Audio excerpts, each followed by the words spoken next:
اہم چیز ہے وہ. میں نے کہا ایک نوجوان سے، میرے پاس اکثر آتے رہتے ہیں، کہ ضرورت سے زیادہ زائد جو ہوگا وہ دے دینا ہوگا. تو انہوں نے کہا کہ ضروریات کا تعین کون کرے گا؟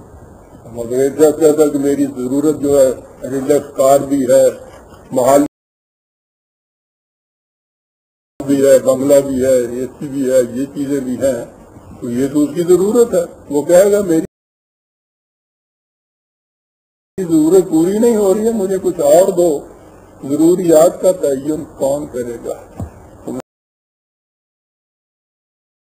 میں نے کہا کہ عزیزم، بات یہ ہے کہ ہم نظام جو ہے وہ قرآن کا سامنے لاتے ہیں، اور افراد ہمارے سامنے یہ ہوتے ہیں جو ہم آپ ہیں یہاں. اور تمہیں بتاؤں کہ ضرورت کا تعین کیسا ہوتا ہے. حضرت ابوبکر صدیق رضی اللہ تعالیٰ عنہ نے ایک دفعہ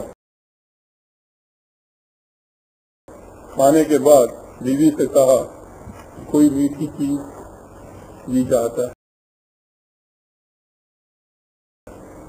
انہوں نے کہا کہ نہیں، بیت المال سے جو راشن آتا ہے ہمارے لیے اس میں میٹھا نہیں آتا. بات آئی گئی. چند دنوں کے بعد آپ نے دیکھا کہ کھانے کے بعد تھوڑا سا حلوہ آیا. یہ حلوہ گدر نہیں،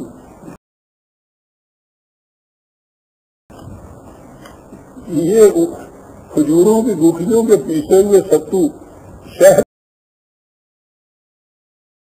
سے ملائے ہوئے، یا کھجور کے شہد میں بھی نہیں تھے، کھجور کے رس میں ملائے ہوئے کچھ پکا لیا.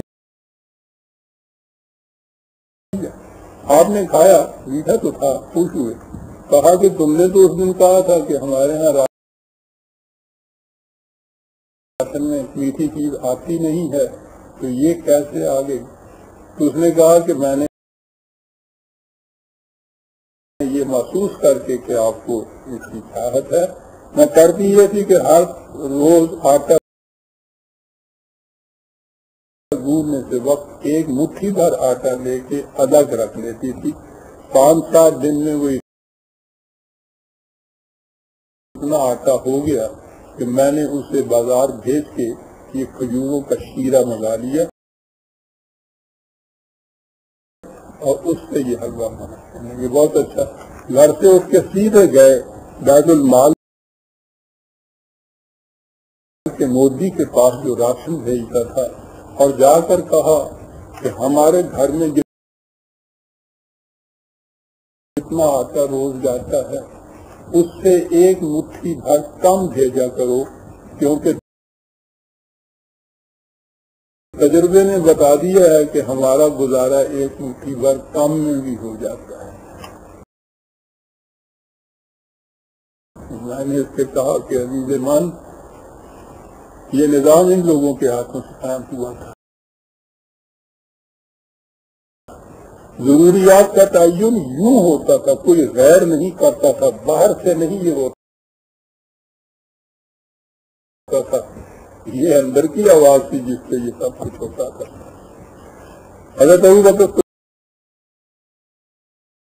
صدیق کے بعد حضرت عمر رضی اللہ تعالیٰ عنہ آتے ہیں. انہوں نے اپنے وظیفے کے لیے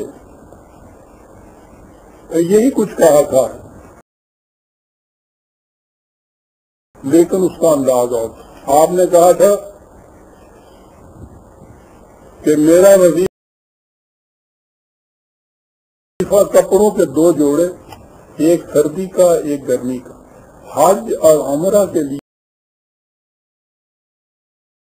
ایک احرام، اور میرے اہل و عیال کے لیے فی کا اتنا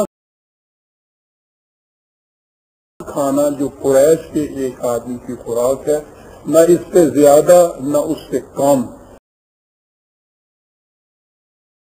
اس کے بعد میں مسلمانوں کا ایک فرد ہوں، جو ان کا حال سو میرا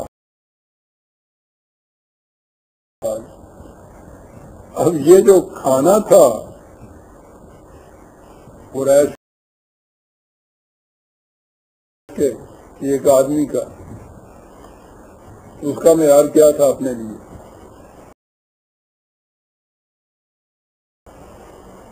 ایک دن آپ بیٹھے تھے کہ اگر ساریہ کا ایک قاصد تھا وہ آیا ملنے کے لیے تو آپ اس کو ساتھ ہی لے آئے گھر. کھانے کا وقت تھا، اندر سے آپ کا کھانا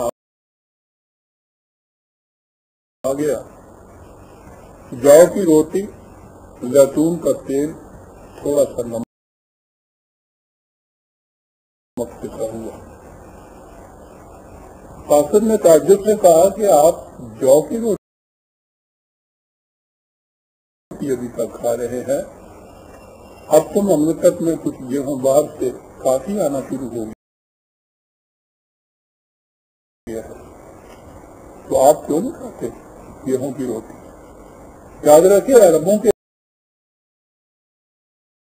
یہاں گیہوں کی روٹی عیش کہلاتی ہے، عیش کے معنی گیہوں کی روٹی. تو آپ نے کہا کہ قاصد کیا خیال ہے تمہارا، مجھے یہ مقصد حاصل ہے یا نہیں کہ میں گیہوں کی روٹی کھا سکوں؟ بالکل، آپ تو سربراہ مملکت ہیں. اس کے باوجود میں تم سے پوچھنا چاہتا ہوں کہ کیا آپ مجھے یقین دلا سکتے ہو کہ آج مملکت کے ہر فرد کو گیہوں کی روٹی مل رہی ہے؟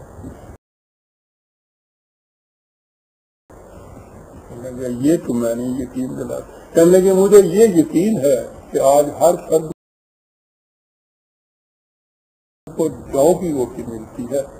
عمر اس دن گیہوں کی روٹی کھائے گا جس دن اسے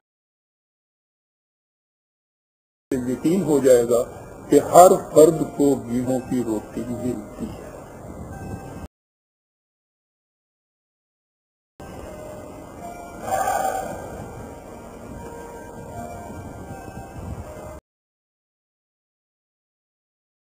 ایک دفعہ قحط پڑا مدینے میں، باہر کے آبادی ہجوم کر کے آ گئی ادھر. تو آپ نے انتظام یہ کیا کہ مدینے میں گھر میں کسی کے کچھ نہ پکے، جو پکے وہ باہر لے آئے اور مشترکہ دسترخوان بچھا کے اس کے اوپر کھایا جائے. موٹا جھوٹا جو کوئی تھا وہاں کھانے کو، اسی میں آپ بیٹھ کے کھاتے تھے. اس خوراک کے آپ عادی نہیں تھے. چند دنوں کے بعد دیکھا کہ آپ کی صحت کی اس کا بڑا خراب اثر پڑ رہا ہے.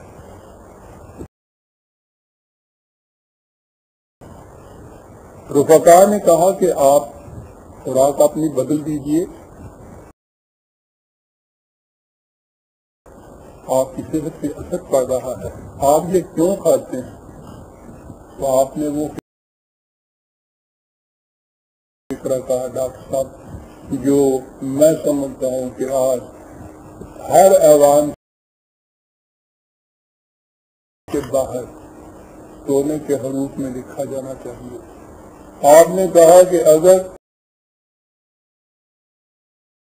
مجھ پر وہی کچھ نہ گزرے جو ان غریبوں کے گزر رہی ہے تو میں ان کے ان مشکلات کا ازالہ